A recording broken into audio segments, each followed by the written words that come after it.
Hey everyone, I just wanted to provide you with an update as far as Andrea's thyroid surgery goes. She did have her thyroid surgery in June, just 3 weeks after giving birth to her little baby girl, Haley Michelle Potter. She went in for her surgery a few weeks ago and ended up taking out half of her thyroid. She really wanted to try to have the opportunity to keep the other half if it wasn't invaded.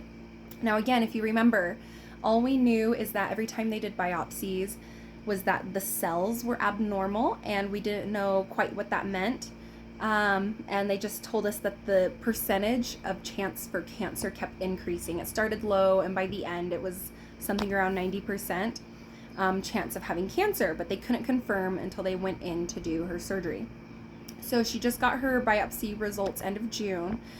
And yes, she did have cancer. It's a type of cancer that's common with Hashimoto's thyroiditis patients. And so they took out just the half. The other side hadn't been infected or invaded with the cancer. So they did let her know, though, that with this type of cancer and just the prognosis and everything, they usually have to go back and take it out. But for now, she was like, you know what, you can always go back to take it out, but you can never put it back in. So she had that taken out. When they got in there, they found that the cancer was actually starting to spread to the lymph nodes. And that's when this type of cancer gets deadly. It has a very high survival rate in the 90% range. But as soon as it goes to the lymph nodes in your body, that's when it becomes a tough cancer. Now, thankfully, it went into 5 lymph nodes. It was starting to infect them, but it hadn't taken over, spread elsewhere. So they took out those 5 lymph nodes that it infected. But just how everything was, where it's at, she won't have to undergo radiation. So had she have done radiation, she would have been locked away from her family, taking radiation pills and stuff. She'd become radioactive essentially. And I think she would have been locked up, I guess you could say, for a month or so.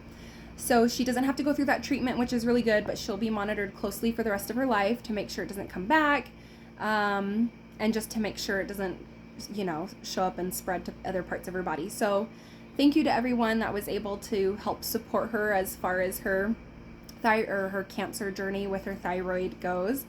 It's not something that you want to see any of your loved ones deal with and just go through. And she's such a trooper. Like I said, she had a baby May 19th. 3 weeks later, she had this surgery. And then actually 2 weeks after that, the day before she got her cancer results, she had a sinus surgery because her whole life her sinuses have apparently been jacked up and she hasn't been able to smell anything for 2 years. So she has had her fair share of trials.